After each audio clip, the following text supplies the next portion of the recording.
Hörmətli dinləyicilər, bu gün mən sizə qaraciyərin dərman zədələnməsi haqqında danışmaq istəyirəm. Dərman zədələnməsi fonunda qaraciyərin normal işləməsi pozulur. Dərman və onların metabolitləri qaraciyərin hüceyrələrini zədələyir, onun funksiyasını pozur, bəzən də qaraciyər yetməməzliyinə gətirib çıxara bilir.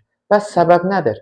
Səbəb uzun müddət dərmanın qəbulu, bir anda bir neçə dərmanın birlikdə qəbulu, dərmanın çox yüksək dozada qəbulu, eyni zamanda alkoqolun qəbulu və genetik meyillikdən ibarətdir. Hansı əlamətlərlə özünü göstərə bilər? Halsızlıq, yorğunluq, oynaqlarda ağrı, qaşınma, sidiyin tünd rəngə boyanması, iştahsızlıq baş verə bilər. Əgər biz dərman zədələnməsini ilkin mərhələdə diaqnozunu qoya bilsək və xəstə düzgün zamanda həkimə müraciət eləsə, bu geriyə dönən bir prosesdir. Əks halda qaraciyər zədələnə bilər və ciddi fəsadlar, qaraciyər yetməməzliyi yarana bilər. Bu da xəstənin həyatına başa gələ bilər.